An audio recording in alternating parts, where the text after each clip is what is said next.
Hey guys, how you going? Norway's crown princess, Mette Marit, regrets friendship with Jeffrey Epstein. So another royal linked to Jeffrey Epstein. Crown Princess Mette Marit of Norway has publicly apologised for her friendship with Jeffrey Epstein. The Crown Princess acknowledged her association with Epstein after Norway's newspaper DN published that Mette Marit and other Norwegian officials had connections with the convicted pedophile. I would never have had anything to do with Epstein if I'd been aware of the seriousness of his criminal acts, Crown Princess Mette Marit said in a statement to the DN. I should have examined Epstein's past more closely, and I regret that I did not. Sure, that's what they all say. Princess Mette Marit met with Epstein several times between 2011 and 2013 after the sex offender served months in jail. The Crown Princess was introduced to Epstein by a mutual acquaintance. She was not aware of the scope nor the character of the crimes he'd been convicted of, and subsequently served time in jail. Guri Varp, the palace's head of communications, told DN. That's what they're all saying. They don't know. They didn't know, surely.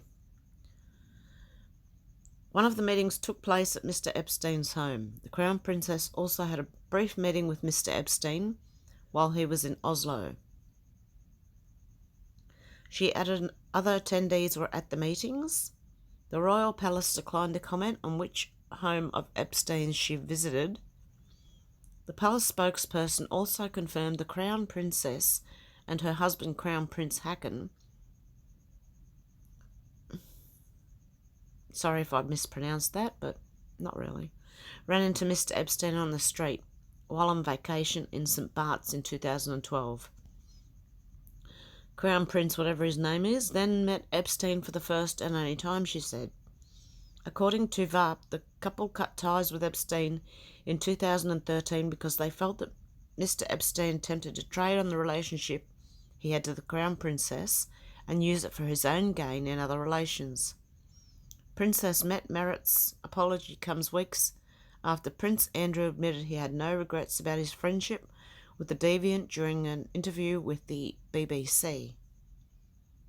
It's not the only thing.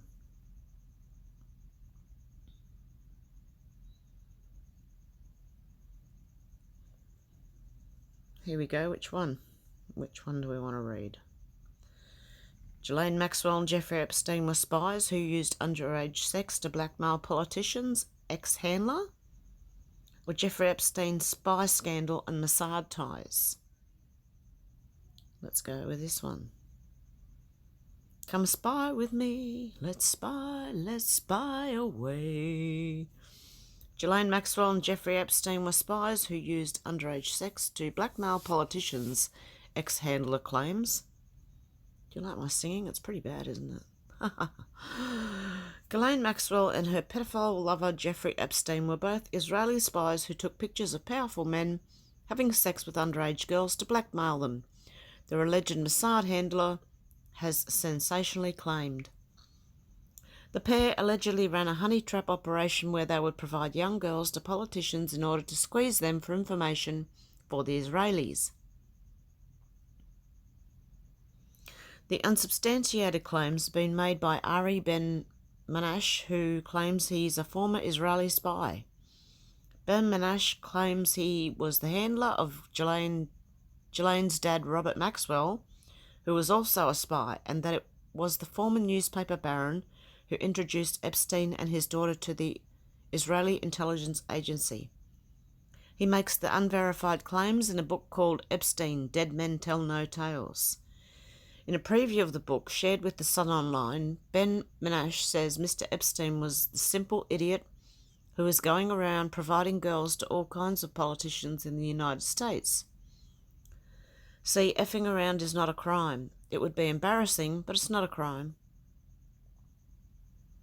Oh, yeah.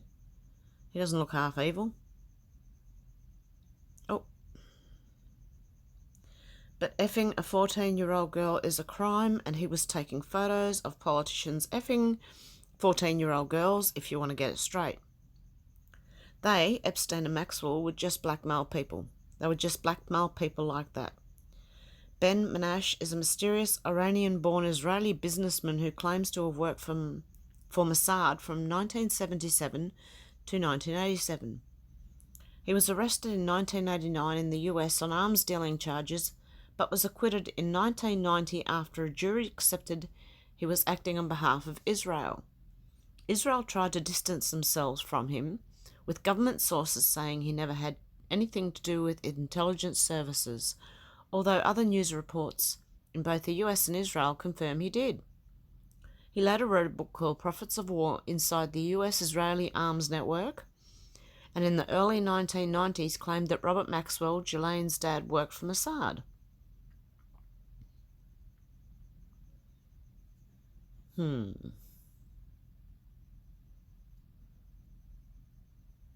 There it is. The new book takes this further and claims Maxwell may have worked for other governments too as a double agent or triple agent.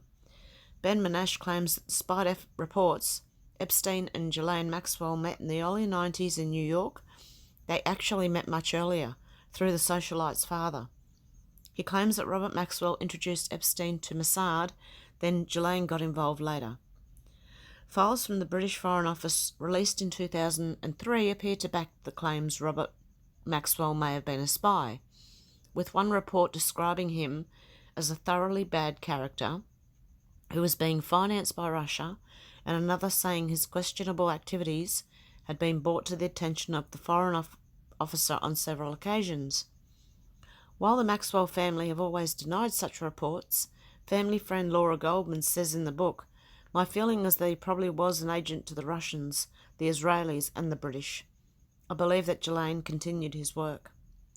It is not known whether Maxwell and Epstein gathered any intelligence about Powell, Prince Andrew, in their alleged espionage work, although the book suggests the royal was a target.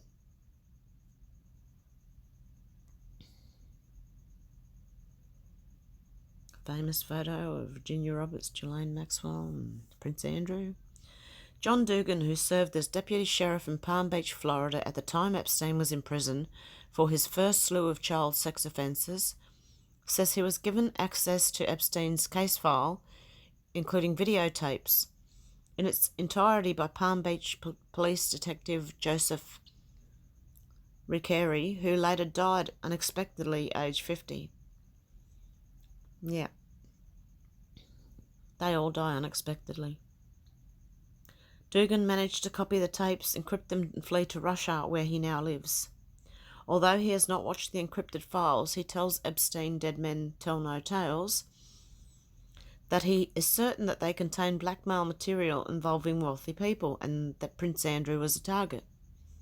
Do I think that Epstein was probably put up to getting some wealthy people to sleep with some underage women so those people could be blackmailed by Western intelligence agencies? Absolutely I do, he said.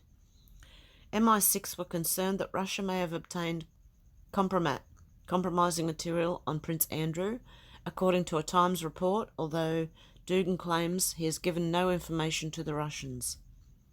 Epstein was found dead in his New York prison cell on August the 10th after allegedly committing suicide while he faced charges for sex trafficking minors.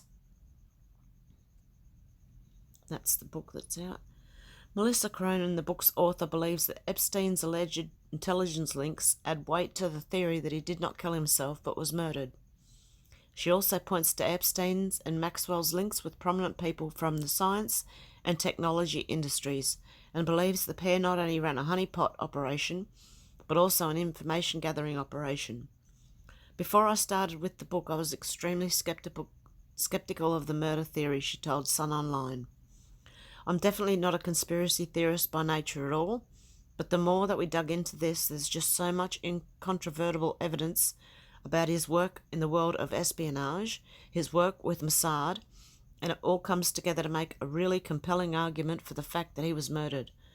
I think one thing that is interesting and important to say is that Epstein wasn't necessarily a spy in the traditional sense. He wasn't particularly loyal to Israel per se. He was a collector of information. So, of course, there was the blackmail aspect of what he was doing in terms of the honey trap and getting this footage of people that he could use as leverage.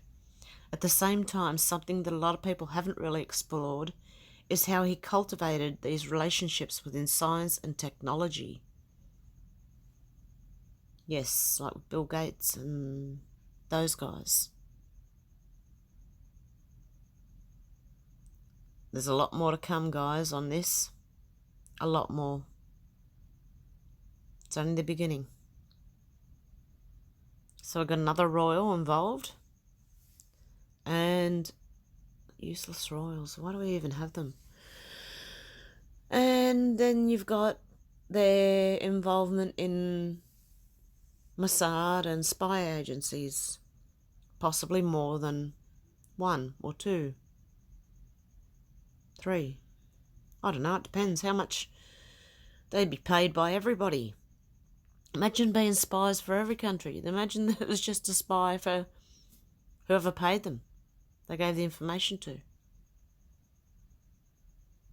Something to think about. Anyway, guys.